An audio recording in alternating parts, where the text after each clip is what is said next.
144. This is My Father's World, and our features our choir this morning.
We come now to our time for children, and I have a special prop for me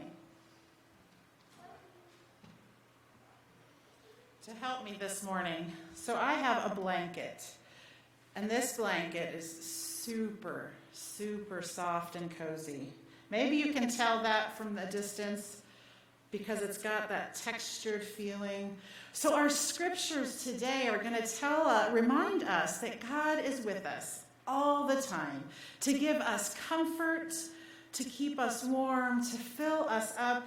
And a blanket, for me, when I'm feeling sad or feeling lonely, I can wrap myself up in that blanket and I feel cozy. Does anybody else feel cozy when they wrap themselves in a favorite blanket?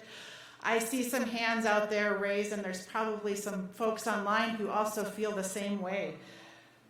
And so when we think about God being with us, God is like that blanket wrapped around us, keeping us cozy, keeping us warm, warming our hearts.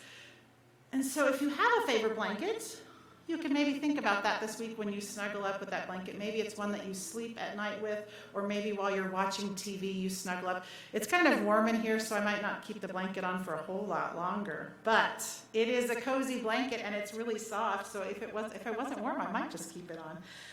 So we have blankets that remind us, that keep us, I'm going to set it down here, that can help remind us of God's warm snuggle around us every day. So when you wrap up with a blanket this week, think about that as God's love wrapping up around you each and every day. So I'd like to invite you to pray with me. And you can repeat after me if you'd like. God of goodness, thank you for your love that I can feel around me. help me help you to give warmth to others. Amen. Our scriptures this morning come from Psalm 16 and 1 Peter 1. And you'll notice that this will not be Olivia Wisecup coming to read scripture. A wise cup, but not Olivia. Good morning. We'll start with Psalm 16, verses 7 through 11. This is from the Common English Bible. I will bless the Lord who advises me. Even at night I am instructed. In the depths of my mind, I always put the Lord in front of me. I will not stumble because he is on my right side. That's why my heart celebrates and my mood is joyous. Yes, my whole body will rest in safety because you won't abandon my life to the grave. You won't let your faithful follower see the pit. You teach me the way of life. In your presence is total celebration. Beautiful things are always in your right hand. The next reading comes from 1 Peter chapter 1, verses 3 through 9. May the God and Father of our Lord Jesus Christ be blessed. On account of his vast mercy, he has given us new birth. You have been born anew into a living hope through the resurrection of Jesus Christ from the dead. You have a pure and enduring inheritance that cannot perish, an inheritance that is presently kept safe in heaven for you. Through his faithfulness, you are guarded by God's power so that you can receive the salvation he is ready to reveal in the last time. You now rejoice in this hope, even if it's necessary for you to be distressed for a short time by various trials. This is necessary so that your faith may be found genuine. Your genuine faith will result in praise, glory, and honor for you when Jesus Christ is revealed. Although you've never seen him, you love him. Even though you don't see him now, you trust him and so rejoice with a glorious joy that is too much for words. You are receiving the goal of your faith, your salvation.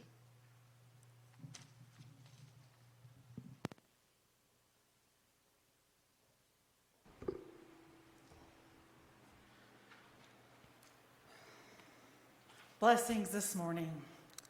I want to begin by extending first a happy Father's Day to all of the fathers, the dads, the grandpas, the uncles, and all those others who have stepped in as fathers in our lives.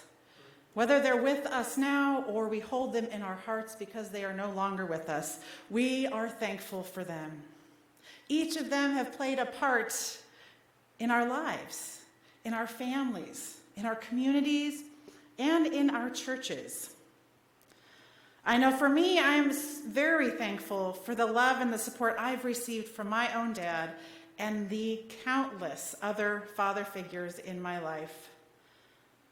And this morning, we continue to look at what it means to be loved by God, what it means to see the beauty in the world around us. Each week, we're looking at different things. We started with to choose courageously. Then it was hope defiantly. Today is love outrageously. I love the word outrageously. And when we focus on what that love, outrageous love is, we're reminded that God is present with us all the time. That the one who loves us even more than the people that love us the most is by our side always. It's a blessing to know that God is with us, offering us that comfort I spoke about, the unconditional love, coming to us when we need it the very most. Please pray with me. God of outrageous, abundant love, we gather together, opening our hearts to you, knowing that you welcome us with open arms. We gather to worship you today. You are the one who leads us through times of trial, the one who supports us in times of sorrow and struggle, and the one who celebrates with us in times of joy, and the one who loves us no matter what. Holy One, we praise you this day and always. Amen. Psalm 16 is one that calls for the trust in uncertain times. It's a prayer also that's from someone who's devoted themselves to God's care. This psalm opens with a request for God's protection, for God's refuge. And in the later part of the psalm, which we read today, there's offers of trust and praise for God. And beyond this praise and trust in God, the psalm highlights the strong relationship between God and the psalmist, one that is marked by mutual faithfulness. God is always with them, at their right hand. And God is also extending blessings forever. This closeness between God and the psalmist is an indicator of a special relationship, of what is wonderful. And what's wonderful about this is that God offers that same special relationship to each and every one of us. All we do is seek to find refuge in God. It's available for you, available for me. There's no limit on who can take up this prayer. No limit on who can experience this closeness with God. All we have to say is, "You are my God." That's it. When we assume the voice of this psalmist, we put ourselves in solidarity with all of those who need protection, all of those who also say to God, "You are my God." This psalm gives us a new identity with and through a relationship with God, and a new solidarity with people around the world and throughout time who seek refuge in God.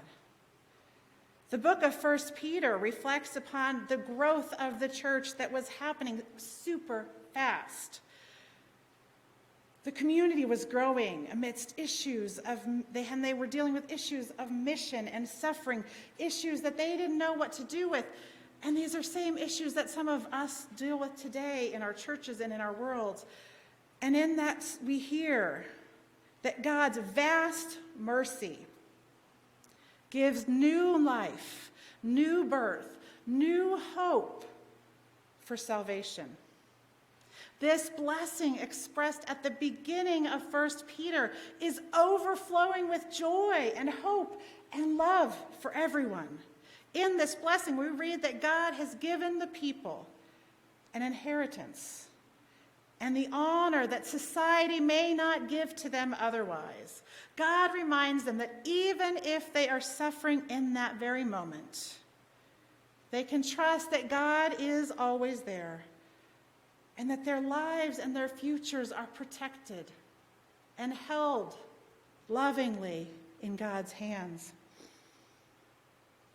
No matter the trials that they may endure, God can be counted on and depended upon, not only to carry them into their future, but to give them joy and hope, that in the midst of their suffering, he still is there to extend unconditional, outrageous love to them always. 1 Peter is written to the strangers, to the outsiders, to the outcasts in society, to those who have been pushed aside. And through these words, through this blessing, God extends to them a sense of belonging, a sense of honor that they have been denied for so long. Through Jesus, they are reborn into God's own family.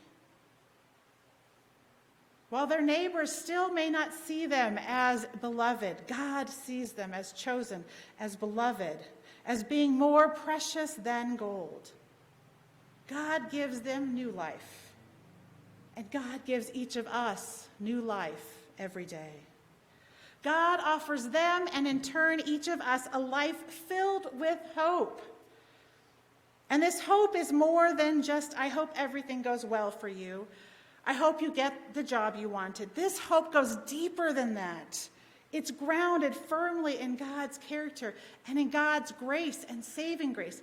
By raising Jesus from the dead and giving them new life. God shows who God is.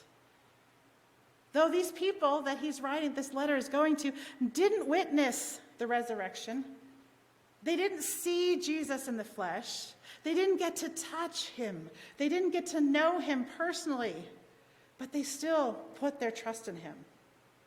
And though we ourselves are in that same boat, we did not get to see the resurrection. We didn't get to touch or have that personal contact with Jesus, but we still put our trust and our faith in Jesus.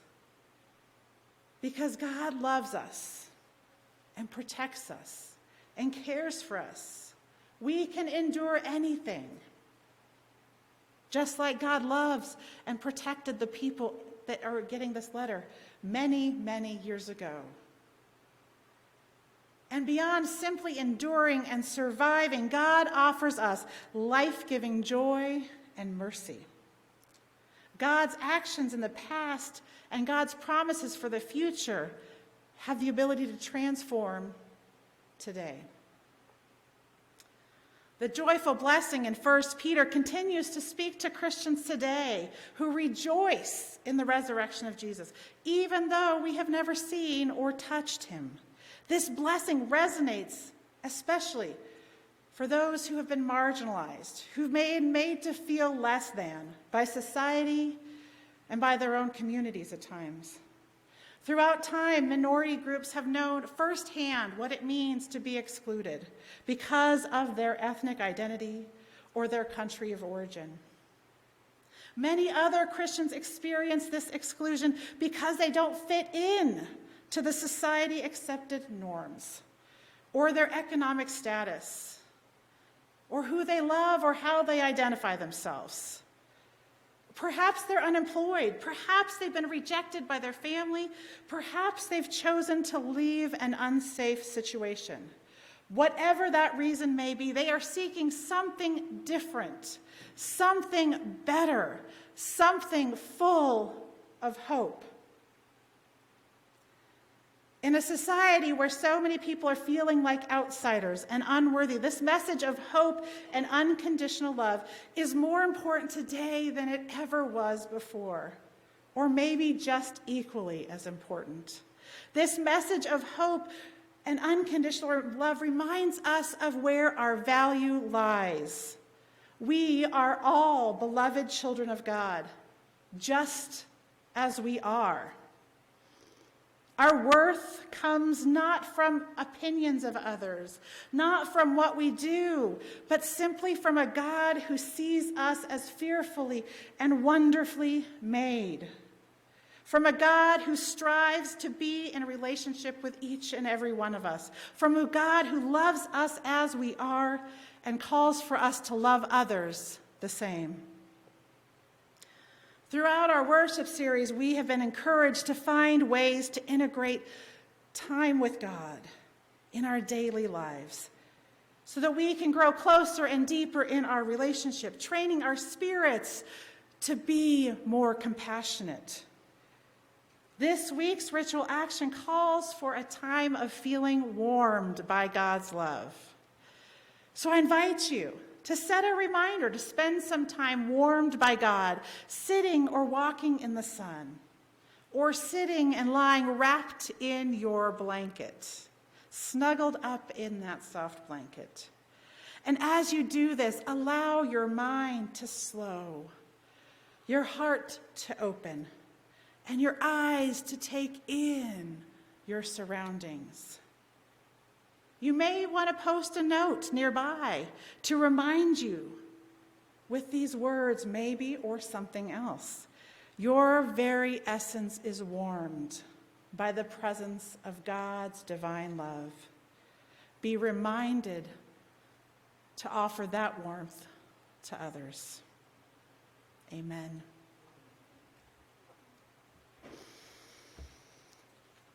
And now we come to a time for some silent prayer and some meditation. So I invite you to take some time to be in prayer, to listen to the music, and to be in prayer. And we'll pray the Lord's Prayer together after.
I invite you to join me in the Lord's Prayer.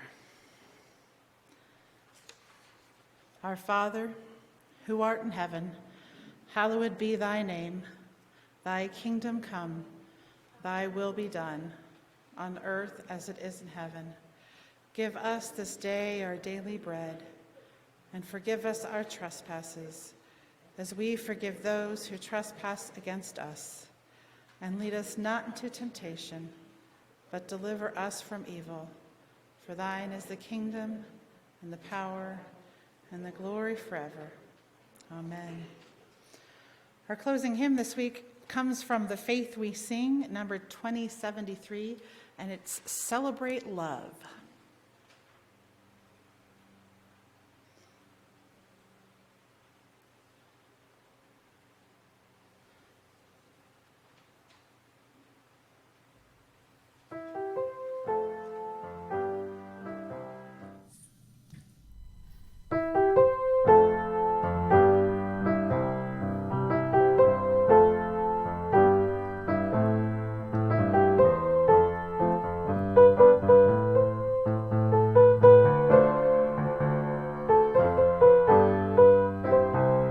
Celebrate love, love, love. Celebrate love, love, love. Celebrate love, so amazing. He's creating His wonderful love in you. We can celebrate His love today. Jesus loves everyone. We can celebrate new life today. Jesus loves everyone. Celebrate love, love, love. Celebrate love, love, love. Celebrate love, so amazing. He's creating His wonderful love in you. We can sing about His love for us. Jesus loves everyone. He is living here inside of us. Jesus loves everyone. Celebrate love, love, love. Celebrate love, love, love. Celebrate love, so amazing. He's creating His wonderful love in you.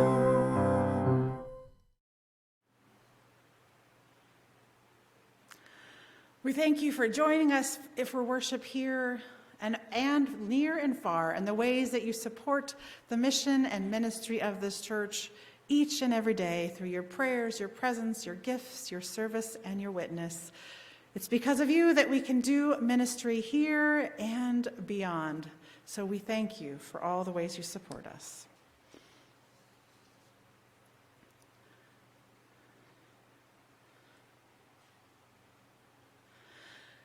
And now we go from this place, filled and warmed by God's love in our lives.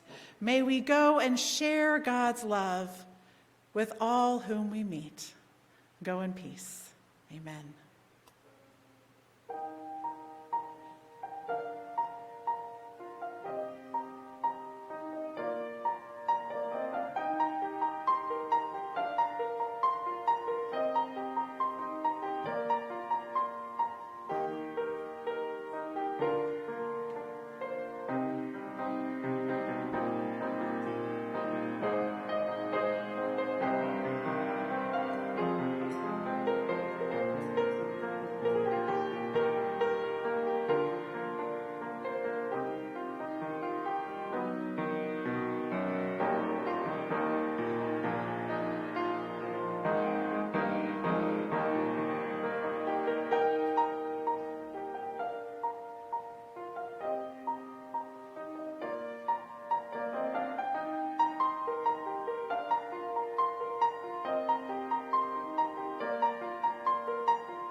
Thanks, Pat. We're trying new things here. So if you have prayers you wanted to lift up, we're doing that